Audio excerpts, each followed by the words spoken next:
Hi everyone. Wanted to give you an overview of what we're doing in class for English 200 in week 2.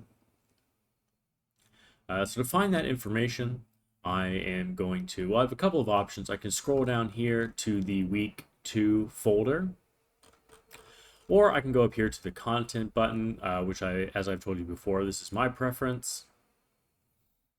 And I'm going to scroll down to our week 2 folder, and I'm going to launch the unit.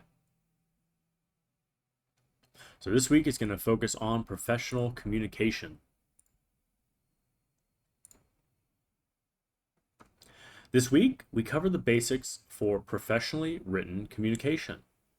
The Writing Professional Emails PowerPoint is going to teach you the parts of a well-written professional email. In addition, we will learn to identify the parts of speech, which will help you as you move into identifying and correcting common grammatical errors later on in the course. It's important that we review how to effectively communicate via email, as this skill is certain to be demanded in all our futures. We will review how to communicate professionally in this mode through a PowerPoint, and then take a short quiz to demonstrate our knowledge. We will then apply what we have learned through our discussion forum, where we will choose between writing an inquiry email or a dispute email. We will then write a pretend email using all of the parts of a professionally written email and help one another to give feedback through our replies to our group mates. Finally, we will learn or relearn the 8 parts of speech in the McGraw-Hill Connect module. The objectives for this week: describe how to best approach writing a professional email, identify proper tone for writing professional emails, recognize the parts of professional emails, demonstrate how to then do that, and then recognizing the parts of speech. These are our readings and resources for the week. We have a video here on how to write professional emails. We then have something written here by our librarian, actually, about how to kind of assume the best of people when writing an email, how to give them the benefit of doubt when professionally communicating. We also have a reading here on proper use of tone when writing business emails. And then this is the PowerPoint writing professional emails that is covered in this video. Now on to the assignments for this week. We have the McGraw-Hill Connect module. Let me go ahead and open that up. It's going to take me to our McGraw-Hill page. You'll see here that in week 2, we are covering parts of speech. Let me pull up our Connect course here. I'm going to go to the student view. Okay, so module 2, let's open that up. Only one thing to do, parts of speech. When we are ready to start this, we will hit this. Right now it's locked, but this will open up soon. And that's going to cover the main parts of speech in the English language, which hopefully you've learned at some point in the past. This should be a review for you, but in case not, very useful information to have, very foundational for good writing.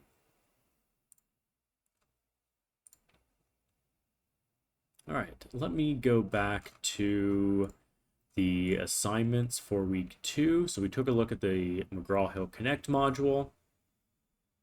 That module, the McGraw-Hill modules are always due by Sunday at 11:55 p.m. This week, you're also going to make a discussion board post. The initial post is due by Thursday of week 2, and then you have to do 2 reply posts, which are due by Sunday. If you've not looked at the grading rubric yet for how most of our discussion forums are graded, please look at that. It's useful information. And now for your initial post, what you're going to be doing, we're going to be practicing writing a professional email. You shouldn't attempt this assignment until you've gone over all of the resources that I just showed you that deal with giving people the benefit of the doubt, using proper tone, the parts of a professional email. Make sure that you review those things first. And you have a couple of options here. You can write an email to a fictional professor, to the registrar, to your dean, or your ADON. You could also write an email to a professor disputing a grade that you got.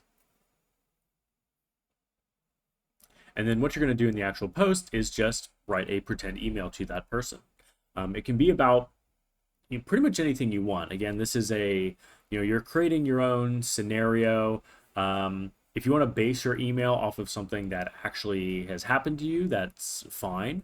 But you can also just make up a scenario. That is totally okay. And you'll then write an email to that person, making sure that you include all the parts of a professional email and that you use a professional tone. In your reply posts, which you need to do 2, for those, you can comment on your peer's email and share your experience with writing an email to your professor or administrator. You could talk about instances of communication where maybe the person that you were talking to was not very professional, or maybe a time where you received a really polite or thoughtful email. This forum is meant to help you and your fellow students learn what constitutes a professional email and then give you the opportunity to put that into practice.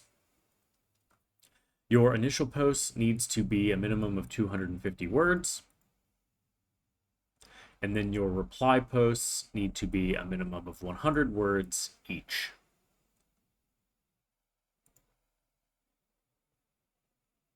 Finally, the last assignment for this week is a quiz. This quiz is over writing professional emails.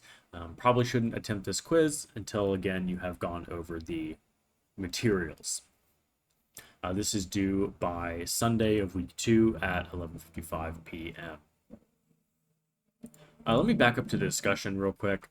To actually get to the discussion board, and I think you probably know this by now, but in case you don't, so these are the actual instructions for the discussion this week. You just click on the title of the discussion and it will take you there. You may need to scroll up a little bit. So here we are. You can hit start a new thread to make your post. Alternately, if you are on kind of the home page for our classroom, you'll see that there is a button that just says discussions. You can click that and then scroll down to whatever week we're on. So for week 2, we would just click the title of the email, the title of the forum there, and you'll find where to start a new thread. I think that is all for this week.